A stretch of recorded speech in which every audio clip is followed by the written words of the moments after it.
네, 오늘 말씀의 제목은 사랑으로 자라나는 우리, 사랑으로 자라나는 우리라는 제목으로 오늘 본문 말씀을 함께 나누도록 하겠습니다.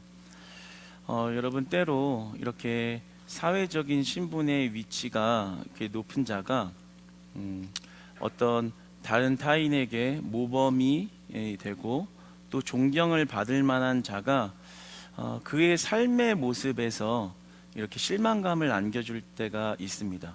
그의 어떤 신분의 위치를 보면 정말 많은 이들이 존경해야 하고 삶의 어떤 모범이 되는 모습을 보아야 할 텐데 행동이 삶의 양식에 있어서 굉장히 어떤 불법을 행하거나 폭력을 행사하거나 갈취를 한다거나 인권을 유린한다거나 어떤 이런 모습이 때로 드러나곤 하죠. 그러면 그런 모습을 보면 우리는 굉장히 실망하기도 하고 더 나아가서는 그러한 모습을 비난하고 비판하게도 됩니다. 여러분, 그러니까 자신의 어떤 그 신분, 그 위치에 걸맞는 행동이 나와야 한다라는 것이죠. 여러분, 우리의 신분은 무엇입니까? 여러분, 우리의 신분은 그리스도인입니다. 그렇다면 그리스도인에 걸맞는, 그리스도인이라는 그 신분에 걸맞는 삶은 무엇일까요? 여러분, 그리스도인에 걸맞는, 그리스도인이라는 신분에 걸맞는 삶을 사는 것이 왜 우리에게 중요하고 어떤 삶이 그리스도인의 삶일까요? 오늘 본문을 보면 사실 오늘 본문의 큰 주제는 예수 그리스도의 대제사장직의 영원성입니다. 그러니까 예수님이 가지고 계신 직분, 대제사장직, 하나님께로부터 부여받은 그 제사장직이 영원하다라는 것을 말씀하고 있는 것입니다. 그런데 오늘 조금 자세한 부분을 통해서 서두에 말한 부분을까지 좀 자세하게 한번 나아가 보겠습니다. 그런데 예수 그리스도의 이 제사장직의 영원성을 어떤 인간 제사장의 한계를 통해서 비교하면서 그 영원성의 어떤 특별함을 우리에게 알려주고 있습니다. 오늘 본문 27절과 28절을 통해서 그 한 가지를 한번 보겠습니다. 함께 읽어보겠습니다. 시작. 그는 저 대제사장들이 먼저 자기 죄를 위하고 다음에 백성의 죄를 위하여 날마다 제사 드리는 것과 같이 할 필요가 없으니 이는 그가 단번에 자기를 드려 이루셨음이라. 율법은 약점을 가진 사람들을 제사장으로 세웠거니와 율법 후에 하신 맹세의 말씀은 영원히 온전하게 되신 아들을 세우셨느니라. 아멘. 오늘 27절과 28절을 보면 어떤 인간으로서 사람으로서 세워진 제사장의 한계와 약점을 말씀하고 있습니다. 그러니까 레위 지파의 계통의 출신으로서 사람으로서 제사장이 된 사람들의 한계와 약점이 있다. 28절에 보면 율법은 약점을 가진 사람들을 제사장으로 세웠거니와, 그러니까 인간으로서 제사장이 된 자들은 약점과 한계가 있다라는 거죠. 왜냐하면 인간이기 때문에 스스로 죄를 정화할 수 없고 스스로가 거룩하지 못한 자이기 때문에 결국에 하나님께 나아가기 위하여 매번 속죄제를, 매번 제사를 드려야 하는 그런 약점이 있다라는 것입니다. 그러나 예수 그리스도는 완전하시고 예수 그리스도는 거룩하시기 때문에 죄가 없으시며 하나님의 아들이 되셨기 때문에 이 땅에서 인간의 몸을 입고 계셨지만 단번에 자기를 들이신 바 되어서 구원의 요건을 충족시키셨다라는 것입니다. 다시 말하면 인간의 몸을 입고 제사장이라는 직분을 받고 죽으셨다라는 것이 일반 레위 계통의 그냥 사람들이 제사장이 된 것과는 확연하게 다르다라는 것이죠. 그들은 한계가 있고 매번 넘어지는 자신들의 죄를 가지고 하나님께 나아가기 위해서 제사를 매번 드렸지만 예수 그리스도는 오늘 28절에 단번에 드린 바 되어서 27절에 단번에 자기를 드려서 이루셨다. 완전하신 분이 죽으심, 한 번 죽으심으로 우리를 구원하기 위한, 구원할 수 있는 모든 요건을 충족시키셨다라는 것입니다. 그러니까 우리가 지금까지 이제 히브리서 나오면서 구약에 나오는 멜기세덱이 예표하고 있는 그 실체가 바로 예수 그리스도이시며 우리가 받는 구원의 모든 조건이 오직 그에게 있다라는 것을 이렇게 설명하고 있는 것입니다.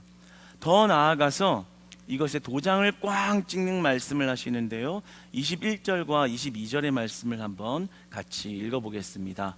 시작. 그들은 맹세 없이 제사장이 되었으되 오직 예수는 자기에게 말씀하신 이로 말미암아 맹세로 되신 것이라. 주께서 맹세하시고 뉘우치지 아니하시리니 내가 영원히 제사장이라 하셨도다. 이와 같이 예수는 더 좋은 언약의 보증이 되셨느니라. 아멘. 예수님께서 제사장이 되셨다라는 것을 하나님이 우리들 앞에 맹세하셨다라는 겁니다. 그러니까 예수 그리스도는 일반 인간 제사장하고는 달라. 그 제사장직은 영원한 거야. 이것을 내가 너희들에게 맹세로 확증한다. 그런데 맹세를 했으니까 뭔가 보증을 내야 할 거 아니에요. 그래서 보증, 더 좋은 언약의 보증이 되셨느니라. 그러니까 하나님의 맹세를 증언하고 확증할 만한 무언가를 보증하셨는데, 원어의 속뜻으로 보면 이 보증은 담보라는 뜻을 가지고 있습니다. 그러니까 하나님이 맹세를 하시면서 이것을 담보로 내놓으신 것은 예수 그리스도시다라는 겁니다. 여러분, 그러니까 이것을 풀어 얘기하면 오직 예수 그리스도에만 생명이 있다라는 것입니다. 오직 예수 그리스도를 따르는 데만 구원이 있는 줄 믿습니다. 우리가 그분으로 인하여 영생함으로 들어가게 되었고, 그 사실을 하나님이 맹세로 그리스도를 보증 삼아서 우리에게 확증하셨으니, 우리가 그분을 믿음으로 나아갈 때 모든 율법이 떠나가고 모든 외식이 떠나가고 생명의 그리스도가 우리의 심령에 거하게 되는 그런 은혜의 삶을 우리에게 주신 줄 믿습니다. 그러니까 율법과 육신의 한계에 갇혀서 살아갈 수밖에 없는 우리의 신분을 그리스도의 생명 안에 거한 귀한 구원의 자녀로 바꿔주셨다. 예수 그리스도로 말미암아 우리의 신분이 변화되었다. 그리스도인이 되었다. 육체 가운데 죄인으로서 죽을 수밖에 없는 어둠의 자녀된 나의 신분을 아무런 조건 없이 그 그리스도를 믿음으로 말미암아 그리스도인이라는 신분을 주신 것입니다. 여러분, 우리는 하나님의 귀한 백성입니다. 하나님의 사랑받기에 합당한 하나님의 귀한 자녀인 줄 믿습니다. 하나님이 우리를 어둠의 자녀여 고아라고 말씀하지 아니하시고 나의 아들이요 나의 딸이다 라고 인정해 주셨습니다. 그리고 확증하다 못해 예수 그리스도를 담보로 내시면서 우리를 끝까지 구원하시겠다라고 우리에게 약속하시고 언약하시고 우리에게 위로하시고 격려하십니다. 여러분, 우리가 그 예수님께 붙들려 사는 자들 되기를 소망합니다. 그 안에 생명을 만나시기를 축복합니다. 우리 안에 아무리 어렵고 낭망되는 일 가운데 처해 있을지라도 그 그리스도 안에 거할 때 그 생명이 회복되어집니다. 그 어둠이 떠나갑니다. 그 고통 가운데서도 그 이름이 우리에게 분명한 소망으로 인쳐 주신다고 말씀하십니다. 여러분, 그런데 우리가 좀 한 가지 알아야 할 것은요, 지금 히브리서 저자가 이들에게 이렇게 아주 구체적이고 구약의 멜기세덱을 통해서 자세하게 이야기하는 데는 그들의 어떤 특성 때문에 그러한 것입니다. 뭐냐면 우리가 앞서 이미 다 알고 있는 내용이긴 하지만 유대교 그리스도인들이기 때문에 2000년 동안 유대교의 전통의 그 사상을 받아들여온 자들이 예수 그리스도 중심 사상으로 바뀌어야 하니까 이게 한 번에 전환이 안 되는 거예요. 받아들여지지가 않다 보니까 이 히브리서 저자가 더 아주 자세하고 분명하게 이렇게 풀어가고 있다라는 것이죠. 그런데 그렇지만 여기 있는 우리는 이 사실을 다 이미 알고 있습니다. 그렇죠? 이미 예수 그리스도가 영원의 실체이시며 그리고 모든 구약이 예수 그리스도에게 집중되어져 있다라는 사실을 다 믿고 또 알고 있다라는 것이죠. 그런데 저는 오늘 여러분들에게 질문을 하고 싶습니다. 그렇다면 정말 우리가 그 사실을 다 알고 있다라고 말할 수 있냐라는 것입니다. 정말 다 알고 계십니까? 정말 예수 그리스도의 대제사장 되심과 그 구원을 여러분들의 옆 사람들에게 낱낱하게 설명하고 여러분의 삶으로 보이실 수 있겠습니까? 문제는 바로 여기에 있다라는 거예요. 우리가 예수 그리스도에 대해서 안다라고 하지만 정말 아냐는 거죠. 압니다. 맞아요. 예수 그리스도로 생명을 얻었지요 라고 하는데 정말 내가 그것을 알고 있냐? 우리가 이 대제사장 되신 예수님에 대한 구원을 설명하라고 하면 보통 성도님들이 이렇게 얘기합니다. 우리가 예수님이 십자가에 달려 돌아가셨고 내가 그래서 생명을 얻었습니다. 또는 이제 예수님이 나를 위해서 죽으셨으니 나는 예수님을 위해서 무엇을 해야 할까요? 이런 어떤 단순한 등식으로 성립을 해버린다라는 거죠. 틀린 것은 아니지만 이것이 문제가 되는 것은 이렇게만 예수 그리스도의 구원을 단편적으로 이해하고 신앙생활을 할 때 삶이 없다라는 겁니다. 삶이 엉망이 되어버릴 수 있다라는 거예요. 왜냐하면 그 신분의 위치에만 집중을 했기 때문입니다. 맞아, 나는 구원받았어. 그래서 내 신분은 변화됐어. 에만 집중해서 거기에 머물러 있을 때 내 삶은 그것을 따라가지 못하고 있는 경우가 다반사라는 거죠. 예수 그리스도를 믿음으로 구원을 얻었습니다. 어둠에서 빛의 자녀가 되었습니다. 고아된 우리가 자녀로, 주님의 자녀로 바뀐 게 맞습니다. 그러나 그 변화된 신분에 걸맞는 수준까지 우리가 올라가야 한다고 성경은 말씀합니다. 25절의 말씀을 한번 같이 읽어보겠습니다. 시작. 그러므로 자기를 힘입어 하나님께 나아가는 자들을 온전히 구원하실 수 있으니 이는 그가 항상 살아계셔서 그들을 위하여 간구하심이라. 우리가 예수 그리스도를 믿음으로써 신분이 변화됐다라는 거에만 집중을 할 때, 거기에만 머물러 있을 때의 문제가 뭐냐면 삶이 없다라는 거예요. 정말 그리스도인, 아까 서두에 말한 그리스도인에 걸맞는 모습과 삶이 단절, 분리되어 있다라는 거죠. 그러나 오늘 25절 말씀에 보면 그 후반부에 이는 그가 항상 살아계셔서 그들을 위하여 간구하십니다. 이것이 바로 대제사장의 임무입니다. 하늘에서 우리를 보시고 우리를 위하여 지금도 기도하고 계시다라는 거죠. 하나님을 향해서 하나님께 간구하고 계시다라는 거죠. 왜요? 왜 기도하죠? 만약에 우리가 생각한 대로 신분으로 변화됐어, 이제 끝 다 됐어 라고 만약에 우리가 아는 것처럼 예수님이 인정했다면 기도할 필요가 없죠. 왜냐하면 다 이루어진 거니까요. 기도 안 해도 그냥 그렇게 되는 것입니다. 그러나 여기서 보면 항상 살아계셔서 그들을 위하여 간구하고 있다. 왜 간구하고 있습니까? 우리가 신분이 변화된 것만으로 끝나는 게 우리의 신앙생활이 아니라는 것입니다. 왜 기도하고 있어요? 우리가 우리의 신앙생활의 수준이 그 신분에 걸맞게 살아가게 하기 위하여, 하나님의 자녀된 삶을 살아가게 하기 위하여, 온전한 모습을 갖추게 하기 위하여 예수 그리스도께서, 대제사장 된 예수 그리스도께서 지금도 우리를 향하여 기도하고 계시다라는 것입니다. 그러니까 우리가 정말 그리스도인이라는 신분으로 변화되었다는 게 맞다면 그에 걸맞는 수준의 변화가 같이 가야 된다라는 거예요. 정말 내가 빛의 자녀가 되었고 정말 구원의 하나님의 언약을 받아들인 자로서 신분이 나는 이제 그리스도인입니다 라고 변화되었다면 그에 걸맞는 신앙의 수준의 차원이 같이 가야 된다는 것을 오늘 알려주고 있는 것입니다. 여러분, 우리가 구원의 자녀로 신분이 변화되었다면 우리의 삶이 예수 그리스도 중심의 삶으로 변화되어야 합니다. 예수 그리스도 중심의 삶으로 변화되었다는 것은 우리가 예수님을 닮아가고 있다는 거예요.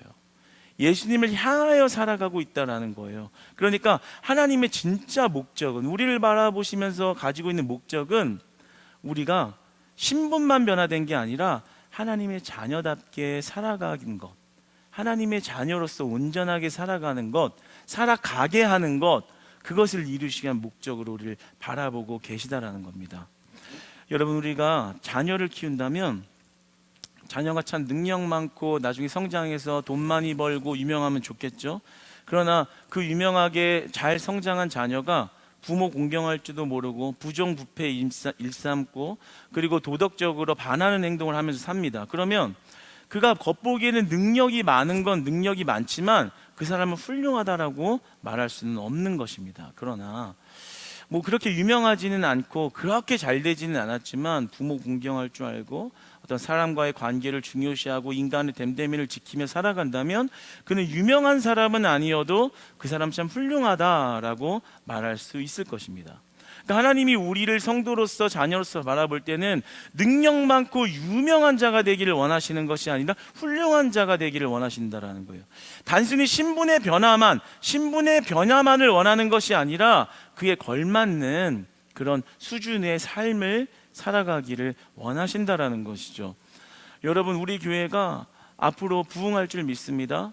그러나 우리 교회가 막 화려해지고 커지고 사람이 많아지고 능력이 많고 은사와 기적이 정말 풍성하게 일어나는 것 중요한 일이겠지만 하나님 보시기에 더 중요한 것이 있습니다. 하나님 보시기에 더 중요한 것은 여기에 있는 우리가 하나님의 자녀답게 살아가고 있는 것입니다. 하나님의 자녀답게 살아가고 있는 공동체가 되기를 더 원하신다라는 거예요. 많은 화려함과 큰 어떤 기적이 일어나고 사람들이 모이고 좋지요.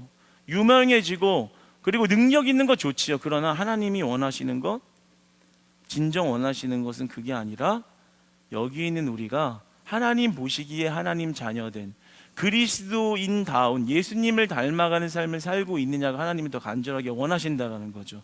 그것을 그렇게 하려고 일하시고 계시다라는 것입니다. 여러분, 우리가 그러한 사례를 우리 시대에서 얼마나 많이 보고 있습니까? 정말 겉에 보여지는 모습만 추구하던 교회들이 나중에 엄청나게 성장하고 비대해졌을 때 정말 하나님의 자녀된 모습이 없어서 와르르 무너져 버리는 것을 우리는 이 시대 가운데 보면서 있습니다. 그러니까 하나님이 원하시는 것은 능력 많고 잘 나가고 그저 그 신분만을 앞세워서 살아가는 모습이 아니라 그 내면에 실제로 그 신분에 걸맞는 그리스도의 향기가 나고 있느냐, 하나님의 자녀된 백성의 모습이 있느냐, 이것을 말하신다는 것입니다. 그러니까 요즘 같은 날 그리스도인이에요 라고 말하기가 얼마나 부끄러운 시대입니까? 그리스도인이라고만 이야기하면 벌써 꺼려지고 남한테 피해주는 사람, 어떤 사리분간 못하고 공동체에 의식 없고 어떤 그런 것을 그냥 허물어뜨리는 공동체라는 인식이 벌써 있지 않습니까? 왜 그렇습니까? 우리가 신분만을 앞세웠기 때문에, 뭐 그것이 전부는 아닙니다. 일반화시킬 수는 없지만 분명히 그 중에 있는 모습 중에 하나는 우리가 신분만을 앞세우고 그리스도인이야 라고 외치며 많은 이들에게 나아갔지만 그 안에 그에 걸맞는 신앙의 수준이 없었다라는 것입니다. 그러니까 우리가 신분이 변화됐으니까 이제 막 그냥 살아가도 돼가 아니라 오늘 말씀은 그의 신분에 걸맞는 삶으로 수준을 올려서 같이 나아가라 라고 말씀하십니다. 여러분, 우리가 그리스도인이라면 정말 하나님의 자녀된 모습으로 살아가는 그런 우리 공동체로 굳건하게 서기를 소망합니다. 하나님께서 그렇게 만드실 줄 믿습니다. 여러분, 한번 저를 따라 고백해 보시겠습니까? 성도들을 신분으로 따지지 맙시다. 여러분, 우리가 성도들을 바라볼 때요, 사회적, 세상적으로 가진 신분으로 바라보지 않으시기를 축복합니다. 저 사람은 돈이 많아, 저 사람은 명예가 있어, 저 사람은 가진 게 많아 라고 해서 그 신분으로 따지고 대하지 마시고요, 하나님이 주신 직분을 보고 대하시기를 축복합니다. 저 집사님, 저 권사님, 저 장로님, 하나님이 주신 그 영적 가족이라는 신분 안에서, 하나님이 주신 신분 안에서 서로를 사랑할 수 있는 것, 차등하지 않는 것, 그리고 서로를 품을 수 있는 것, 이것이 바로 그리스도인다운 삶인 줄 믿습니다. 저 사람은 돈이 많으니까, 저 사람은 없으니까, 저 사람은 좀 뭔가 연약하니까 무시하고 그 사람 말 듣지도 않고 그냥 내한테 도움 안 되니까 그냥 벽을 쳐놓고 있는 것이 아니라, 세상의 신분으로 대하는 것이 아니라 우리를 신분으로의 조건으로 대하지 않으신 하나님의 은혜로 말미암아 영적 가족된 우리 그리스도인들을 그리스도인으로 볼 수 있는, 가족으로 볼 수 있는, 그리고 영혼으로 볼 수 있는 믿음이 회복되시기를 축복합니다. 하나님이 우리를 신분으로 따지지 않으셨는데 왜 우리가 옆 사람을 신분으로 따집니까? 하나님이 나를 신분의 조건으로 따지지 않으셨는데 왜 우리가 조건으로 상대방들을 바라봅니까? 우리가 하나님의 은혜를 가지고서 그리스도인다운 삶, 성도를 사랑하는 삶으로 나아가시기를 소망합니다. 저를 따라 한 번 더 고백해 주십시오. 하나님 나라의 일을 신분으로 따지지 맙시다. 이제 2022년 조직도가 이제 또 나올 텐데 사실 이번에는 뭐 코로나로 인해서 거의 또 그대로 가게 되겠지요. 그러나 우리가 하나님의 일을 바라볼 때요, 하나님의 어떤 봉사, 섬김을 할 때 나는 밖에서 CEO니까 못해, 나는 정치인이니까, 나는 밖에서 대우 맞으니까 이렇게 좀 하찮아 보이는 일은 못해가 아닌 것입니다. 우리의 신분이 무엇입니까? 하나님의 자녀된 것입니다. 하나님이 우리의 신분을 CEO라고 얘기하신 것이 아니라 우리를 너는 나의 자녀야, 이제는 빛의 자녀야, 그러니까 그 빛을 바라는 일을 하면서 나에게 오기를 바란다 라고 말씀하시는 그 조건에 맞는 삶을 살기를 원합니다.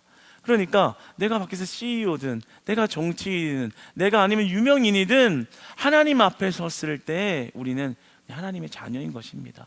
그리고 그것이 가장 큰 은혜라고 고백할 수 있는 것이 믿음의 자녀들의 고백인 줄 믿습니다. 그러니까 주님의 일을 바라볼 때 내가 이래서 못해가 아니라 하나님 감사합니다. 내가 하나님의 자녀 되었다는 그 사실이 내가 이렇게 하나님의 일을 할 수 있는 것이 바로 그 증거입니다. 내가 세상적인 믿음과 마음 가지고 있어서 내가 이렇게 못할 텐데 이렇게 하게 하신 것도 하나님의 은혜예요. 하게 하신 것도 하나님의 인도하심이요, 하나님 바라보며 살게 하신 것이 하나님의 크신 축복임을 믿습니다. 내가 순종하며 주님 따르겠습니다 라고 고백할 수 있는 것이 바로 그리스도인들인 줄 믿습니다. 저는 그런 면에서 참 많이 소망이 됩니다. 정말 우리 교회 안에 소망이 있다는 것을 느낍니다. 얼마 전에도 우리 교회 안에서 이 문화축제 행사를 했죠. 그때 뭐 안내팀, 새가족팀, 전도팀, 주차팀, 정말 많은 분들이 오셔서 섬겼습니다. 그런데요, 목사님도 이야기하셨지만 뭐 와서 밖에서 온 외부 손님들도 그 모습에 깜짝깜짝 놀라고, 목사님들도 오셔서 은혜를 받고, 어떻게 이럴 수가 있는가, 요즘 오늘날의 성도들이 어떻게 이렇게 섬길 수가 있는가, 정말 왔던 우리 청소년들, 청년들도 은혜를 받는 모습을 보았고 또 너무나 많이 들었습니다. 그러니까 우리에게 소망이 있는 거예요. 우리가 왜 그렇게 섬기고 있습니까? 무엇 때문에 섬기고 있습니까? 우리가 그리스도인, 하나님의 자녀됐다라는 사실을 믿고 그 빛을 바라는 삶을 살기 위하여 나아가는 은혜의 증거인 줄 믿습니다. 그러니까 하나님 나라를 보고 그 영혼들이 돌아오고 교회가 세워져 가는 것을 기뻐할 수 있는 믿음이 우리 안에 있다라는 것, 그 안에 소망이 있는 줄 믿습니다. 그 안에 빛이 있는 줄 믿습니다. 그런 섬김과 봉사 가운데 모든 어두움과 절망과 분열이 떠나갈 줄 믿습니다. 그리스도의 향기가 이 안에 충만할 때 하나님의 회복하심이 여러분의 가정과 직장을 돌보실 것입니다. 이 안에 그리스도의 회복의 충만함이 많은 영혼들을 돌이킬 때마다, 하나님의 나라가 확장될 때마다 하나님의 일하심과 우리가 하나님의 백성의 자녀됐다는 사실을 우리의 삶에서 보이시고 하나님 놀라운 기적과 은혜로 우리 삶을 이끌어 가신 줄 믿습니다. 저는 참 그 새가족 안내부 여러분들이 들어갈 때마다 이렇게 웃으면서 인사하시잖아요.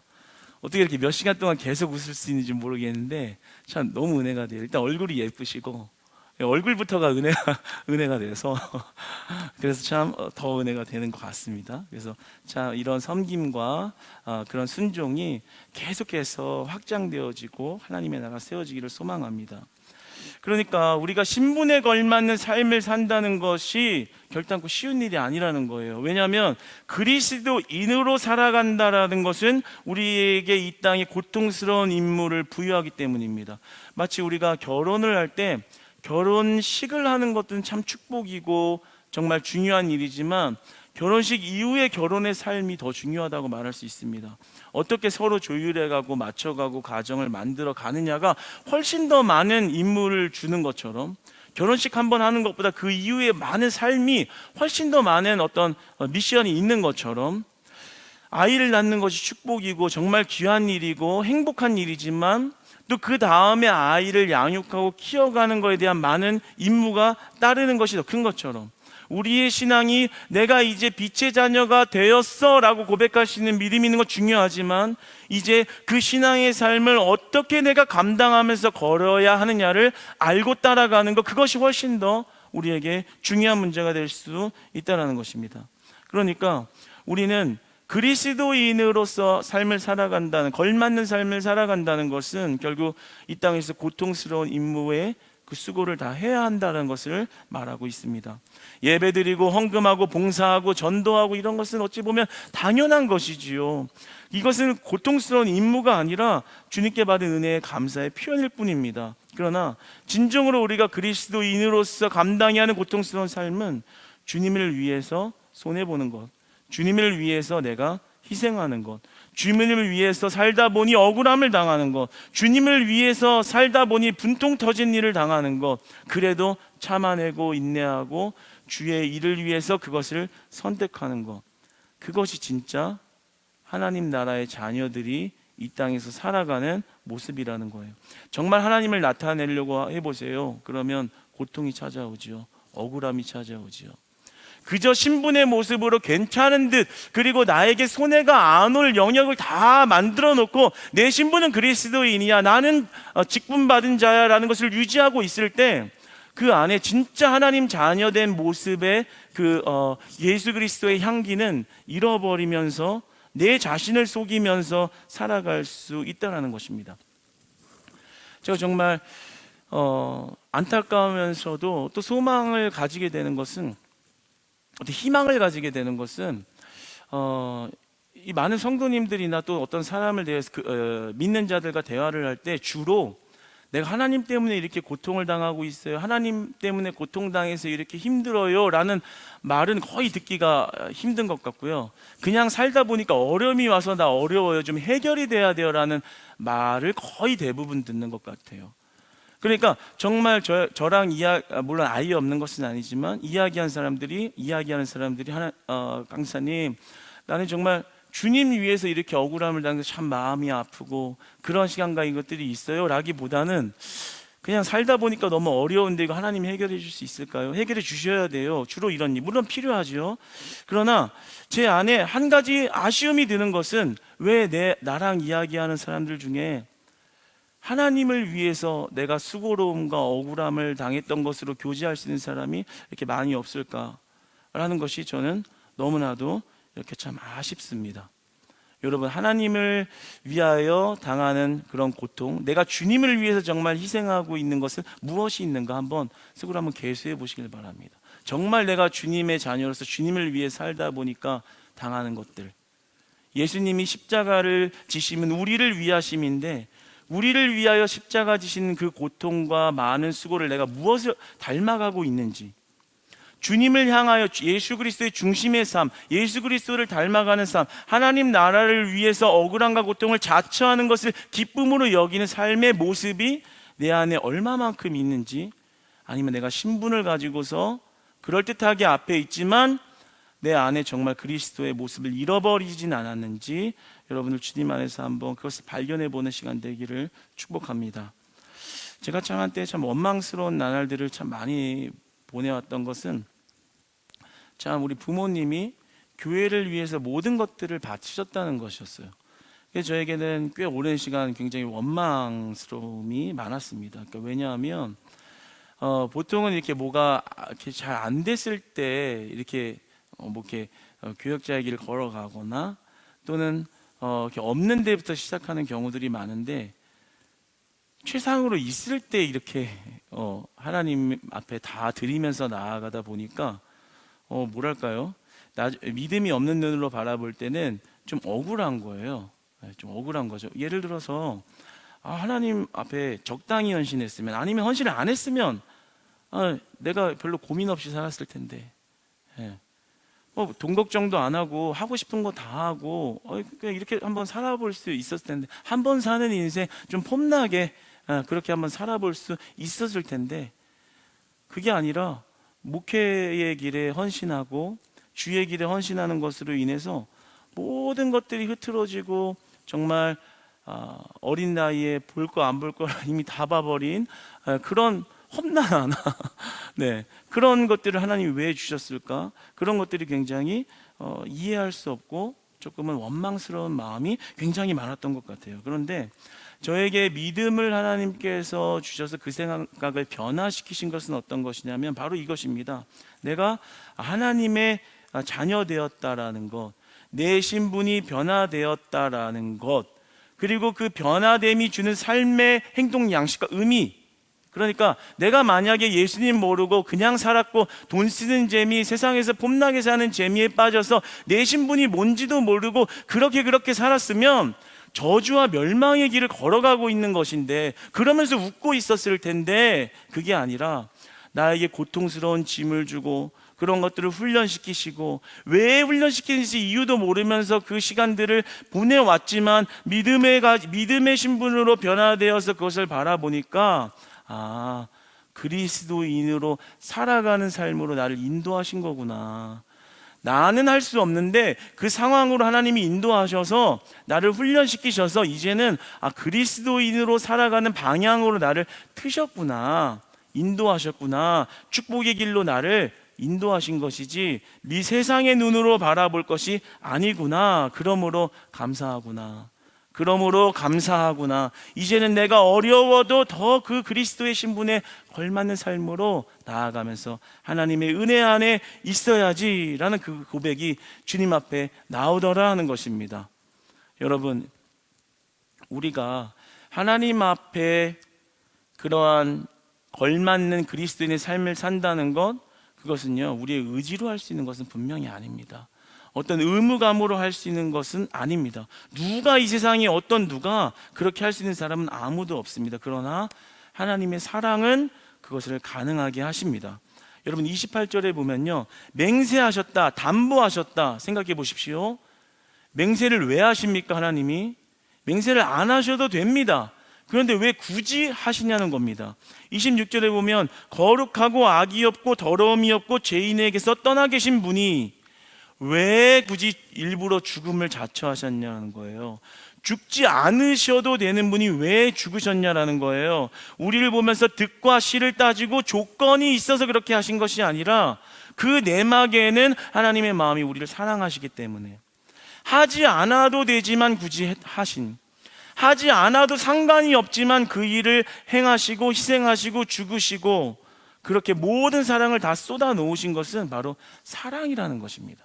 그러니까 우리가 마저 그리스도인다운 삶을 살아야지라는 그런 교훈적이고 어떤 명령을 우리에게 주는 것이 아니라 네가 그 사랑 안에 거해서 그렇게 걸어가는 의무의 삶이 은혜와 행복으로 느껴지는 믿음이 열려지기를 바란다 라고 우리에게 말씀하시고 축복하시는 것입니다.